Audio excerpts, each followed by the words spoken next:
Yeah, so I want to continue. Time and space is permeable.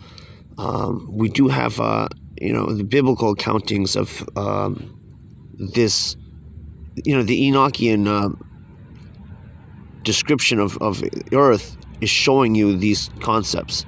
It shows you these concepts: crystalline ionization and the throne of a personable deity over humanity and angels and messages and messagings. You realize the what do you call them? The four living creatures. This is kind of like a transdimensional overlapping of what do you call it? Transmutations. So we have like different kinds. If you look at you got an eagle, you got a lion, and these are principal spirits. Like the eagle represents foresight, sight.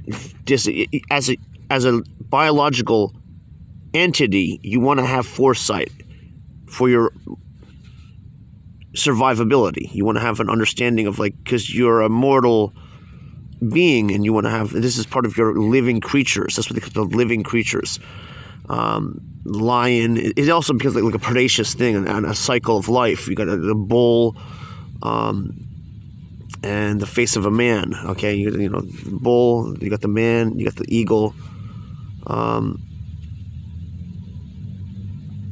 The concept of cat and mouse, and cat and dog kind of world, one interacts with the other, and this is kind of a transmutative containment of life forms. So it doesn't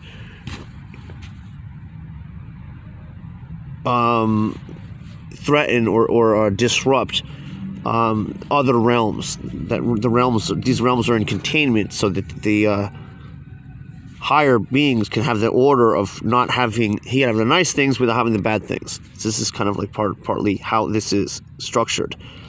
But we look at the biblical accounting of Micah's idol, and this becomes a very keen representation of humanity's existence on Earth, because we have Micah's idol, and this is really kind of, he's a Levite, but it's kind of reflective of the Archangel Michael, okay? And this is something that is not recognized openly by many. So you see, and I don't know people who, I think it's pretty obvious, so I'm pretty sure there are people who have this understanding, but I don't hear it pronounced vocally. There's some kind of thing going around here, and it's just creeping me out. Yeah, Micah's idol.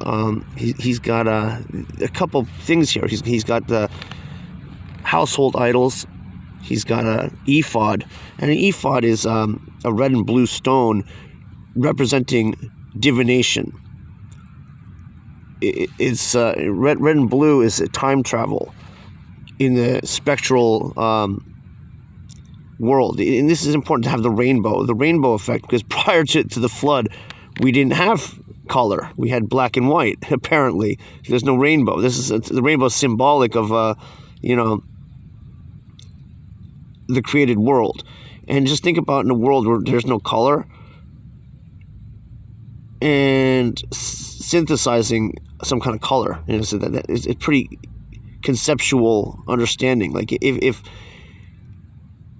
your senses, you can program adding hues. You can add a sense of smell to color, and now you have a lot more hues. If you interweave another dimensional aspect, like smells or heat, temperature, so you can have colors and temperature in your sensories. And in your mind, these are new colors, even though to an extent, and people would understand, you wouldn't be able to tell the difference if this is the only kind of medium you had. But anyway, so the rainbow is representative of a created world.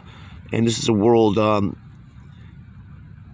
out of the flood, after the flood. We have Noah, and then this is a people of containment. We had the back to Micah's idol. So the ephod represents divination and time travel, and we have the household idols, and we have the graven image. This is now, I think people can understand what's being said here. He had made the graven image with 200 silver coins, and these 200 silver coins is representative of the 200 watchers in Enoch. This is what it means. I don't know if I think people could be very aware of that. A lot of people who have studied this and understand these concepts, they would probably pick that out too. And then we have like David's conquest, where he's got 200 Canaanites, foreskins. Now, Canaanites are Nephilim giants. They're spiritually impure, but the Israelites are sanctified. So, in the getting the foreskins of these Nephilim giants is after they were slain. He slain the Canaanites, and he took their foreskins. It's symbolically representative of this is your allotted territory, because you have this domain of rightly acquired domain, because these were unlawful and corrupt beings. This is what the Canaanite represents. This the unlawful corrupt beings, by what God, whom is master of time and space, is allotting for David, and he's giving this dwelling place for peoples. This is like partly what's being said here, and you realize like the full gospel when you're looking at like Jesus and why do we have the righteous being slain by the Canaanites, and that's the reasoning why. That's the purpose. We want to have free will. We want to have a colorful world of things. The Lord of hosts wants this to be. Okay, this is how it is.